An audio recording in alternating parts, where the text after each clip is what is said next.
Hi, everyone, and welcome back to Uplevel Your Life with Mindy. I am your host, Mindy Duff, and today I'm going to be chatting with Paul Gencarella Jr. I practiced this too, darn it.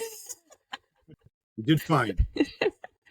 And we are going to be talking about something I'm actually pretty excited for today. We're going to be talking a lot about mindset, and I am pretty obsessed with mindset. I know that it's just, to me, I think it's like the biggest thing in your life if you want to make positive changes. So I'm always interested to get another person's opinion on that, especially Paul's, because here's a little bit about Paul. He's the founder of Mindset Mastery, an expert speaker, coach, and self-image advisor, which is interesting. Paul shows how shifting your mindset to focus on positive outcomes enables professionals to achieve remarkable personal growth and business and corporations to better themselves. Paul's goal is to help folks who want to help themselves in the areas of health, wealth, and relationships. He has experienced firsthand how hardships and challenging circumstances in life can take their toll, but how mastering your mind is the key. So welcome, Paul. Good to be here. Mindy, I appreciate the introduction. You should be on like the Late Show. You know what There I you mean? go. You're good. You're good. We'll have to get this out there. For sure. I do what I can. Well, the Italian names you're going to have a tough time with. That's the problem. Yes. Yeah, I'm the opposite of Italian, so Right. it doesn't come naturally. I'm half Irish, believe it or not. So I'm very Italian good. and Irish. Awesome. Yes. So Makes for a good mindset. There you go. So I alluded to this in your bio just a little bit about kind of what you do, but can you just, in a nutshell, I like to hear in people's own words, tell us a little bit about yourself and what it is that you do. Yeah. I started right out of college in the insurance business, and I was in there for 25 years. And then I kind of made a, huge shift to the personal growth and development industry. Not that I was unfamiliar with it, but I really didn't know it well. And once I got to know it well, it really was getting to know yourself, Mindy. It's knowing who you are, what you want in life.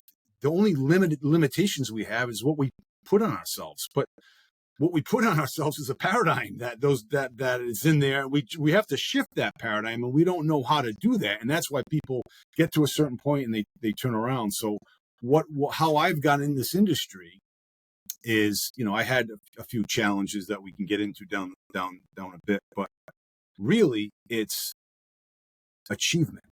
And you had mentioned, you seem to be a little bit intrigued by the title self-image advisor. Well, it can be a fancy title. The point is, in order for us to grow, we have to improve our self-image. We cannot outperform our self-image. It's impossible. And we can only do is what our self-image encompasses us to do. And that can be difficult for some people, So that's essentially an intro for me. Yeah, I love that. And now you mentioned that, and I alluded to it again in your bio, that you have had some challenges. And I think that your challenges are very unique and interesting. And I would love if you would just kind of dive into that a little bit. Yes, Mindy, we all have challenges, right? We all have a story, we all have ups and downs. Mine just came, on a whim. My 5-year-old son, I have 2 boys in college and a daughter that's a senior in high school right now. And when my middle boy was 5 years old, first day of kindergarten, he was playing backwards on a chair, waiting for the bus on the back porch, and the chair fell over 3 steps, and he collapsed onto the concrete, smashed his head, cut his eye. And, my wife was alarmed. She's like, oh my goodness. She was watching our 3-year-old at the time. And she took him to the doctor. The doctor's like, listen, the vision's fine. There's not going to be any problem with his eye. It's just an actual minor scrape. Don't worry about it. So we're like, fine, thank God. So 2 days later, Friday, it was a Friday, he mentioned to us that he had peed blood in the toilet. And we said, oh boy. So my wife and I immediately think it's just a contusion from the fall or something. So we went to the hospital, and the hospital did their ultrasound.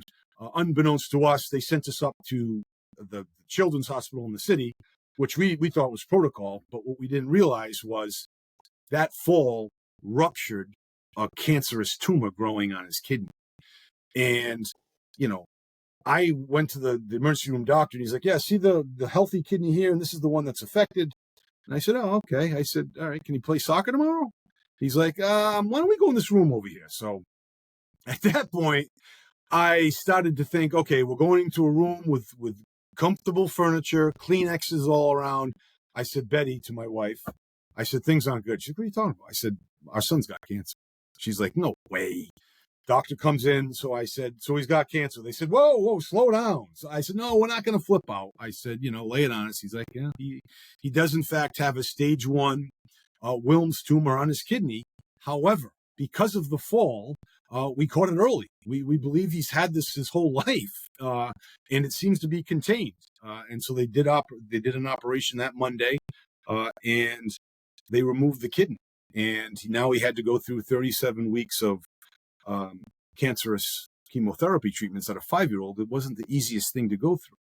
The challenge that my wife and I had was we both wanted to cry and go into a ball, but you can't. You got 2 other kids and you have a 5-year-old that's scared out of his wits. We just kept an upbeat attitude, and we used the cancer word around him. We didn't, shelter anything, and just treated it like it was normal. And, that helped a bit, and it kind of helped us get through it. And granted, we had each other, we had the family, the community support was great. But it was about a month later, Mindy, where I'm sitting on the couch watching Sunday Night Football, and my wife's at work at a second job at a restaurant, and the kids are sleeping. And I'm like, how the heck did this happen? You know what I mean? It's crazy that this. And so I kind of, checked myself, and it turns out I found that I had testicular cancer because of him. You know what I mean? I checked myself. So he basically saved my life. And I think when he realized that I was diagnosed with the same thing that he had, he was like almost elated. He's like, hey, Dad, what's going to be okay? You know what I mean? It's like, here we go, my 5-year-old comforting me. You know what I mean? So it was fantastic in that respect. And it was truly a blessing. And we got through that, unbeknownst to me at the time, Mindy. I had no idea about mindset and all this, positive thinking, affirmations. I just subconsciously, went through that and was just upbeat, as was my wife. And that got us through. Looking back, studying this now, I'm like, geez, this is a great story as an example for listeners that are going through a health issue or a disability, an injury, or some type of relationship issue. How can we put this thing back together? You know what I mean? It's not just going out there being positive. It's going out there living the action. You know what I mean? And that's hard to do when you're going through it. The time to treat depression isn't when you're depressed. It's when you're feeling good and you build an arsenal of things, tactics and strategies to help you when you're going through that. So that's one of the stories. Yeah, that's an incredible story, and thank you for sharing that. And now, can we say that your son is healthy and doing great? Yeah. Yes. Yeah. He's a 20-year-old that's going to be. He's in business. He's in a business college right now. He's going to be studying in Spain in the fall. So it's not so much that we're worried about his health. We're worried about what he does, because he's a knucklehead like his dad, he was back in college. So he's a healthy college student, believe it. We'll leave it at that, for sure. Well, that's good. And I'm sure all the listeners are grateful for his health and for your health as well. And now I'm curious, throughout this whole experience and other challenges in your life, do you always keep a positive mindset, or do you ever catch yourself slipping into, poor me and why did this happen? And if you do, what do you do? How do you get out of that? Yeah. That's the critical point. And as I alluded to before, you can't treat it when you're going through it. You know what I mean? It's the roof needs to be fixed. It's too late to fix it when it's raining. You know what I mean? And when it's sunny, it doesn't need fixing. That's Jim Rohn who says this. But me, yes, it happens to me all the time. But Mindy, because I study this an hour a day, it doesn't happen as much as it used to. Tony Robbins used to say, yeah, you got to chalk it up. The guy had a bad day. Give it to him. You know what I mean? Let him have a bad day. He's like, me, for Tony Robbins, I may have a bad moment because he's so locked into his mindset. So it's what you do to prepare yourself. It's like the professional athletes practice in and out. So come game time, they're ready. And that's why Yeah. they're making the 3-pointers and the foul shots that they need to make, or making the pass that they need to make. So for me, it's every single morning, whether I like it or not, 1 through 10, I'm in the journal, which I hated to journal when I first started. I'm like, I don't want to write anything. What this are? But I started doing that, 1 through 10, things that I'm grateful for today. And it turned into 1 through 5, things that I'm grateful for that have happened, and 6 through 10, things that are going to happen that I'm grateful for. You know what I mean? Whether it be a Yeah. monetary thing, whether it be a relationship thing, whether it's to meet someone or whatever have you. And that just, it floods your subconscious mind, which builds the paradigm to shift into that. So it's a process. It really is a process, but it's a fun process. You're going to live anyway. Why not live the proper way? You know what I mean? And that's the way I've started going about it. Yeah. Yeah. I think that's a really great point. I just want to hammer it into people listening here that when you're already in that moment, like it's too late for that moment. Sometimes you It's just just need hard. to, It's not that yeah, it's too late. It's just yeah, harder to get out of it at yeah, that point. You know what I yeah. mean? So you're better off setting yourself up for success by continually working on this and not just, oh, I'm in a great mood. I don't need to worry about my mindset. That's later's Yeah. problem. Well, you could have a lot Yeah. less problem later if you worked on it consistently like you're Exactly, doing. Mindy. And I would imagine that that probably doesn't take a great amount of time just to do that gratitude exercise. No, Mindy, I have a goal, a long-term goal that's like out of this world. Like if you don't know how to do the goal, that's the goal you want. Like, something that's crazy like that. I have a goal that I write every day. I do the 10 grateful gratitude exercises, and then throughout the day, I have a 3-hour alarm on my phone, which is a pain in the neck because I'm involved in something that's I got to say my affirmation of my goal, or whatever have you, or an I am statement. I have about 7 or 8 I am statements. But these are just little things, but compounded day in after day in, you're instituting on your subconscious mind. You know what I mean? Positivity, and you have to act on it. You can't just sit on the couch and expect it all to come and happen. You know what I mean? Yep. You really need to act on it, and it doesn't have to be perfect action because there is no such thing Yeah. Yeah. as perfect That's action. a good, it doesn't have to be perfect action. Just Yeah. sometimes just doing something, even if Yes. you're like, well, I don't know if I should do A or B, just pick Right. one Just and just then you'll just know go. after you do it Yeah. and then you can make a Yes. better decision next time. Yeah. Yeah. When Yeah. you I come love to the that. fork in the road, take it. Yes. Yeah. Right. You know Yeah. what I mean? Don't worry about right or left. Yeah. Yeah. So, when you're looking for a permanent life change, whether that be, we mentioned health and wealth and relationships, those are the three biggies that everybody seems Of to course. want to improve on. That's kind of what makes up the bulk of our lives if you really get down to it. So, why is thinking more important than our behavior? We're in a very action oriented society. You need to go and do. Yeah. But why is thinking more important to you? Yeah. Because it's all related. It goes thought, feeling, action. Action gives us a result. And if we just change our behavior, and you have a person that's 50 pounds overweight and they lose the 50 pounds and they didn't change their thought or their mindset, that weight's going to eventually come back on. You know what I mean? And that's what happens. You know what I mean? When you have the mindset changed, it's like changing the thermostat on the wall. Because, if it's set to a certain temperature on the wall, you open the door in the winter, it's going to drop, but then kick back on and raise to that temperature. So it's automatically going to be set to that until you change your mindset. That's changing the set point on the thermometer.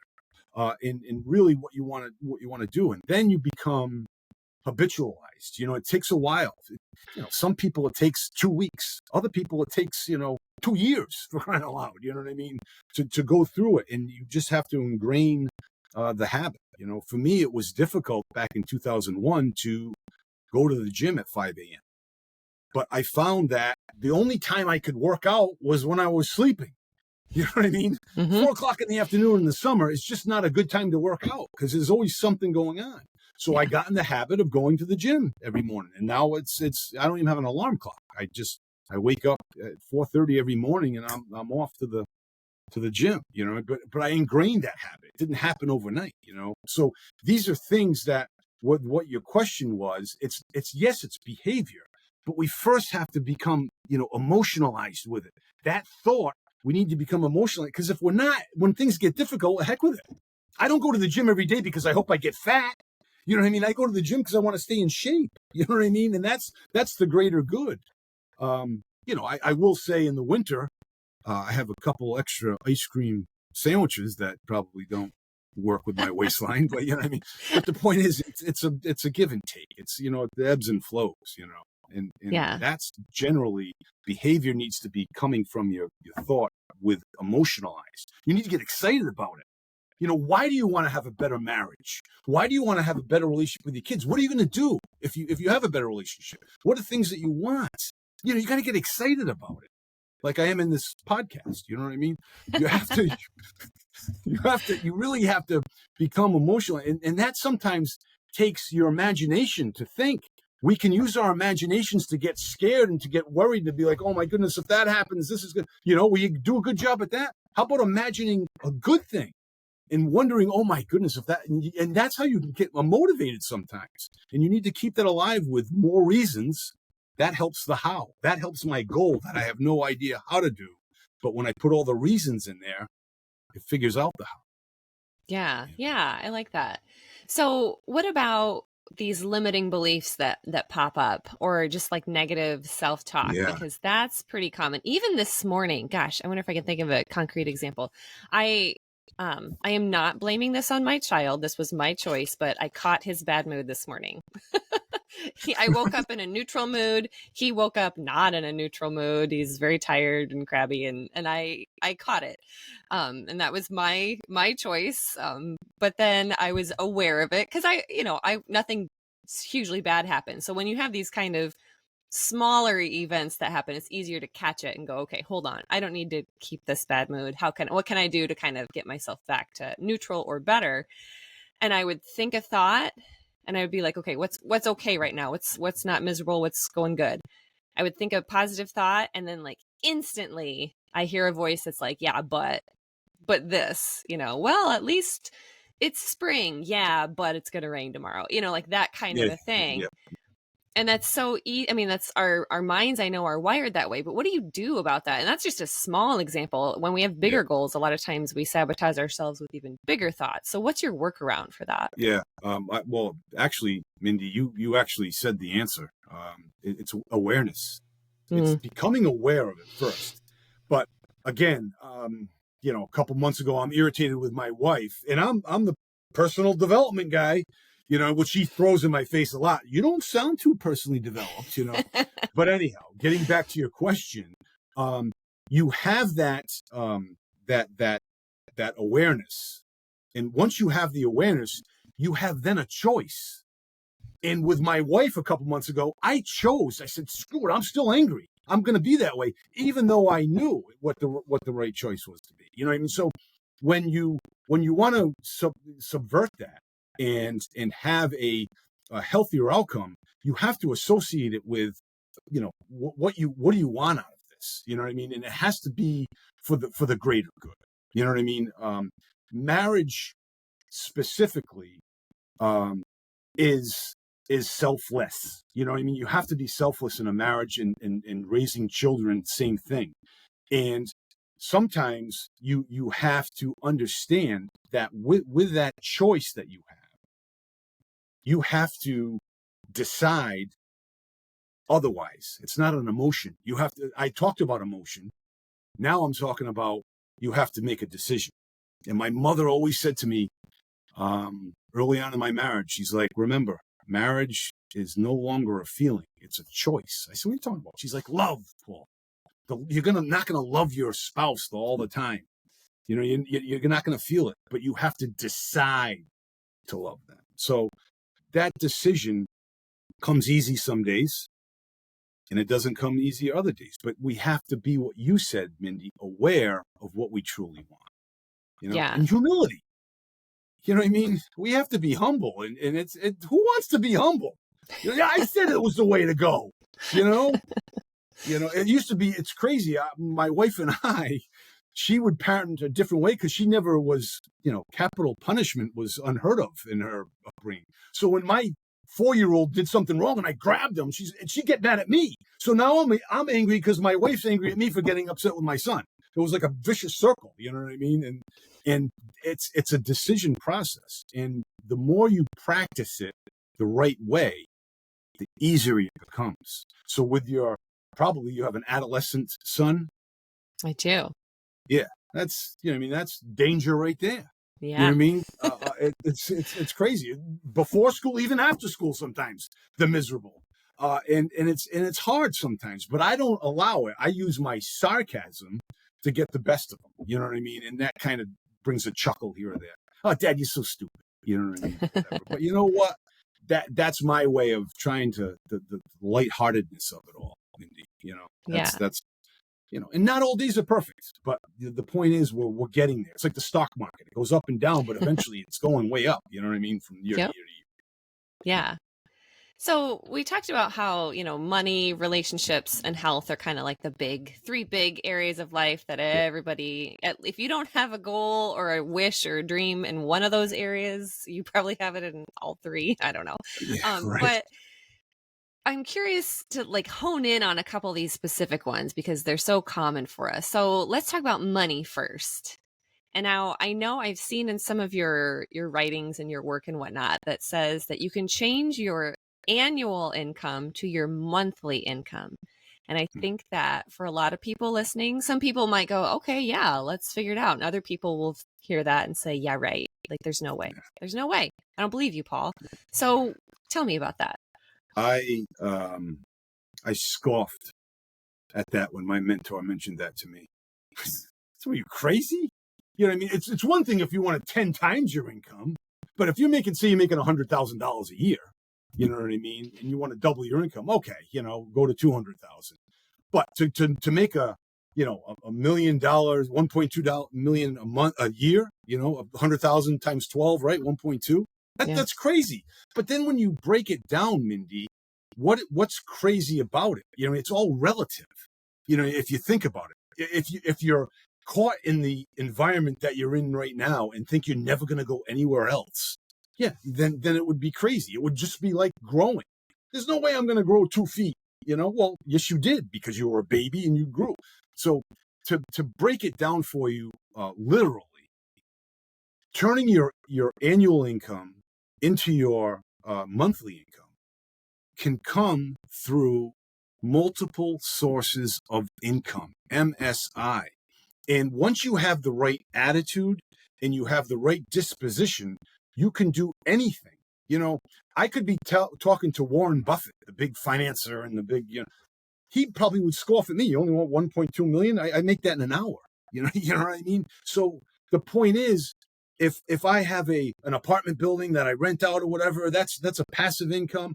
I go online, I develop something, I have a course or something online that I've developed, or I've now gotten so excited in my industry, whether you're an auto mechanic or a sales guy, that you've developed something that now you've grown to a certain other level. So that can come, and it all starts with the mindset. And you have to believe. If you don't believe you can do it, there's no way you're going to do it. It's like your self-image. How are you going to outperform it? You can't. But if you get that self-image and you increase it and you raise it, you can do anything you want to do. And again, I'm living proof of that. I almost lost power here. I'm sorry. I had to plug in. But the point is, you truly have to ingrain that in your mind, exactly what you want. It's not just making $2 million to make $2 million. Why do you want to make that money? Why do you want to change your annual into your monthly first? First and foremost, you have to figure that out. Well, I want to be financially free. And you have to get detailed. You really have to get to the nit and gritty of what exactly it is you want. And again, this is something that I talk to people more on an intimate basis, on a one-on-one basis, because in a forum like this, it's tough to get into the specifics because we don't know. Every individual is different. Sure. Whether you're a doctor or a salesperson or whatever it is, and what your passions are. Yeah. Yeah, I But think the biggest thing that I took away from that is again this idea that you have to believe you can do it. And I mean, you see that on like posters and t-shirts and, memes and whatever. Believe in yourself. And it's like, yeah, yeah, believe in yourself. You can do it. But But that's way easier said than done, I think, when it comes down to it. The actual belief in yourself. And you're right that if you don't 100% believe that that's a possibility for you, then it's not going to happen. Right. Unless you believe in me or you believe in your mentor that's Yeah. instructing you. Because he said Yes. to me, listen, Paul, you don't have to believe it, but you just have to believe that I believe. And I did. I Yeah. believed wholeheartedly in my mentor. I put my stock in him. So I just did everything that they said, and I've had, a number of mentors over the year. And with YouTube, you can have a mentor anywhere. You know what I'm saying? Yeah. My mentor, Jim Rohn, he was dead for 7 years before I even knew who he was. The point is, you study that enough and you start to ingrain that stuff. You really start to believe it. And it happens, you don't become phenomenal overnight. It takes 20 years to become an overnight success or Yeah. thereabouts. Something like that. Yeah, right. So it's those things, it's hard because we can all get wrapped up in the negative. It's almost like we have a free pass. If someone close to you dies and you're bummed out, people, console you for that, and they understand that, as they should. But to stay in that state is not going to help you, and that's where I help a lot of people is with untimely deaths, believe it or not. They do very well financially, their health is good, but man, they just can't get their arms around the untimely death, whether it's a child, whether it's a spouse, whether it's a parent, whatever have you. But that is, it's plausible to get to that. You just have to believe in yourself, like you alluded to as well.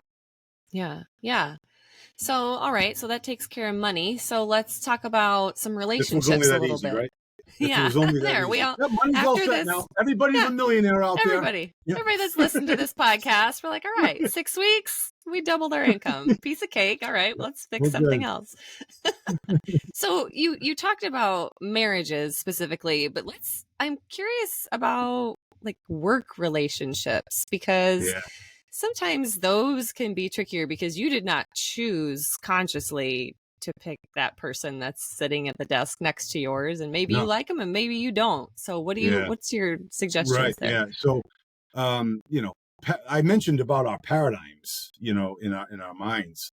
There's paradigms in companies, in countries.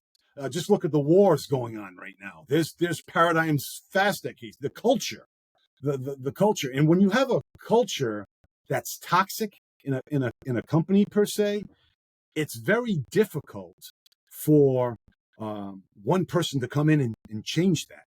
But you don't have to change anything. The only thing you have to change is yourself, and just be who you are.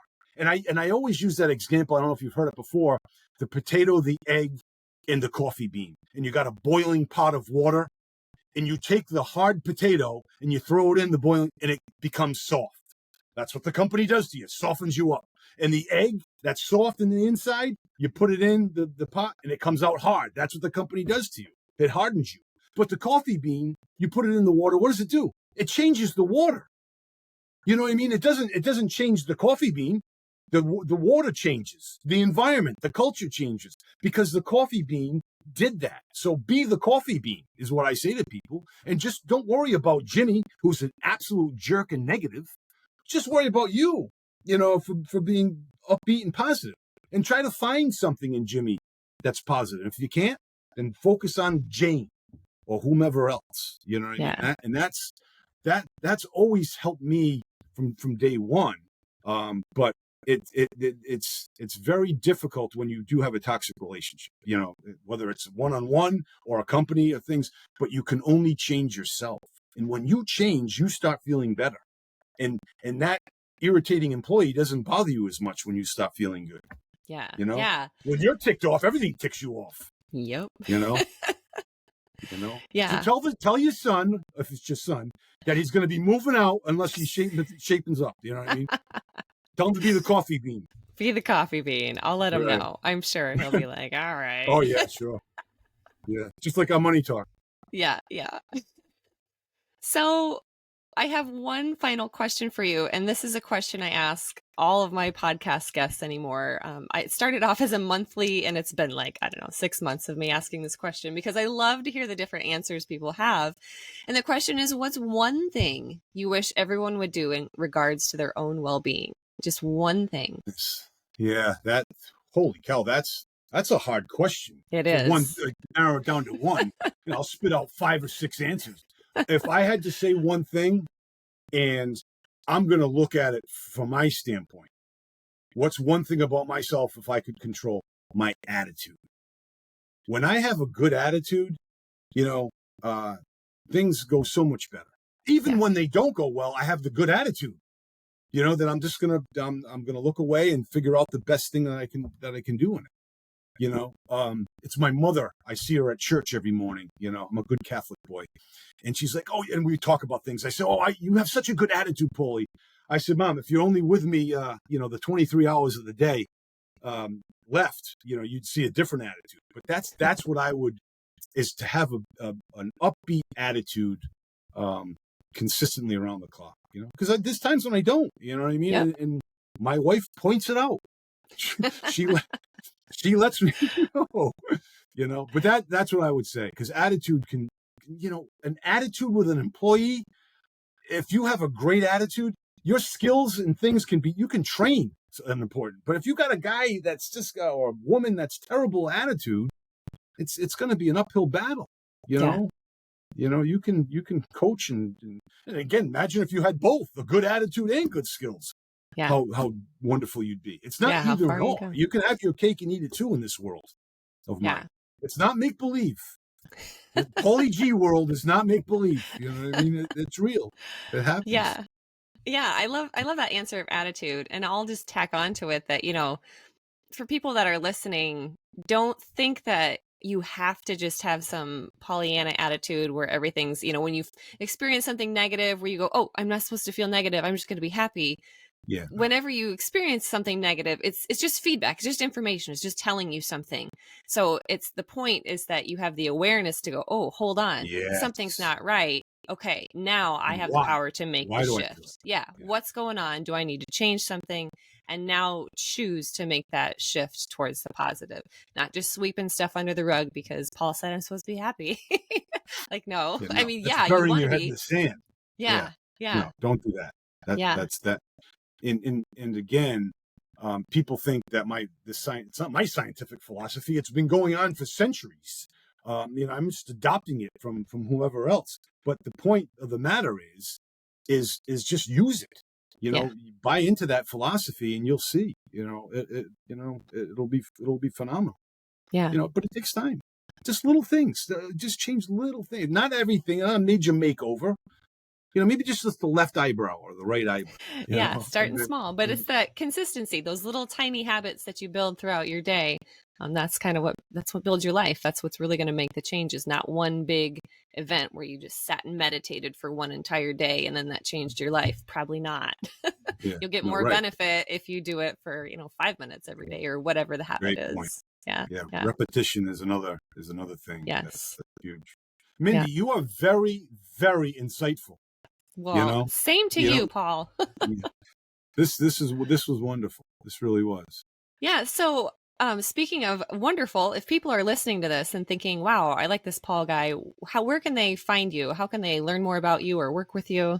Yeah, on a forum like this, I can share my information with you, and you can post it or whatever. But my You bet. text line is generally the easiest, because sometimes people, after a program like this or after I speak or whatever, I'll share my text line, and they'll sometimes shoot out a text. Well, how do I do this or that? And I can share some PDF documents with them and things that can kind of help them along.